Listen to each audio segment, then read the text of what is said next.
and I always wanted to find a better way to do things. Because when I was in high school and junior high, I was very, very thin, believe it or not, but very uncoordinated. So I would always pick last, and the status quo was to go to the nicest looking guy or gal, and the most popular person was the best athlete. And I'm like, this doesn't make sense. So I always challenged the system. So when I picked up the New Warfare Handbook after only being in the military for 4 years at that point, I'm like, this is a lot different from the way we do it. And I got introduced to Boyd in the New Warfare Handbook. Well, what Boyd focused on was the cognitive model, how to really think about problem solving using different aspects of knowledge. And the thing I've gotten out of Boyd, which I've kind of maximized more so, I think, than anybody else, they focus on different areas, is the character of the person that executes what Boyd wants. Leader development. Boyd's work matters because it's one very well thought of on how to address complex problems. More importantly, it's focused how to develop leaders of character. Boyd embodies leader of character, doing what's right versus what's right for you.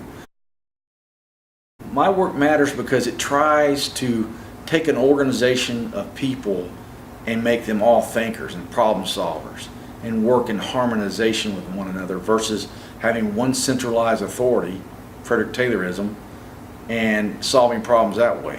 So it tries to take the power of the human mind and raise it to a level where everyone's contributing in a positive way to the outcome of the organization.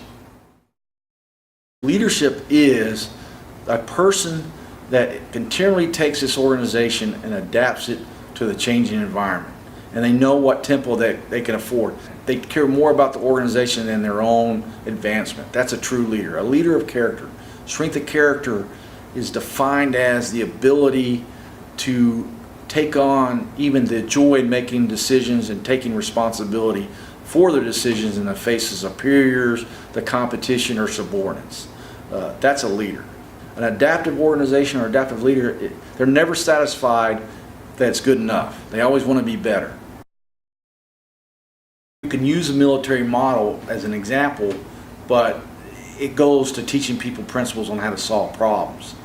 Facts of problem solving, on how to structure a problem, frame a problem, how to do outcomes, how to set up the outcomes and then set the measures.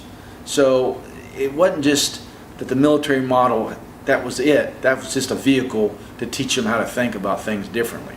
The good thing about the military, using the military battle examples or tactical decision games versus ethical decision games, is the fact that it takes you out of your comfort zone, and that's good for the mind too.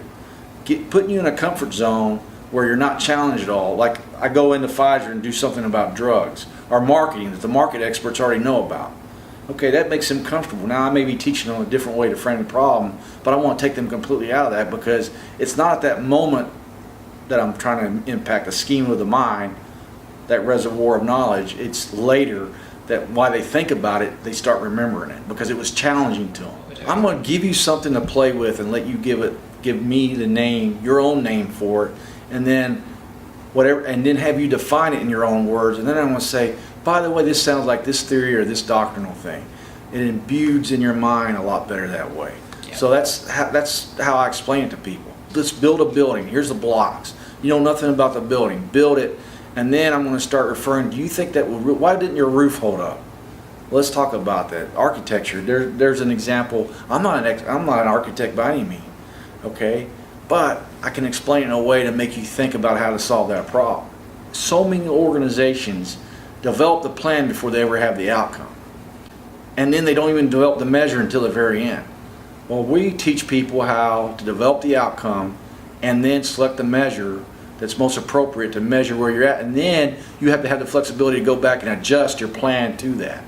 What adaptive leadership does for a large organization is it teaches you how to solve complex problems, one as a team, and how to look at your outcome as something that's evolving, and the successful organisms evolve to their environment. They don't do it by steps, they do it over time.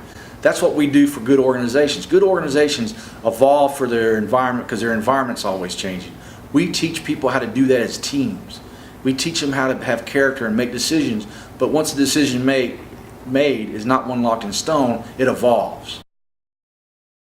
After action review is a tool that was actually institutionalized in the German Army in the 1850s, 60s, and 70s. U.S. Army stole it from the German Army after World War II, brought it back, finally got it right in the 1980s at the height of the Army Renaissance.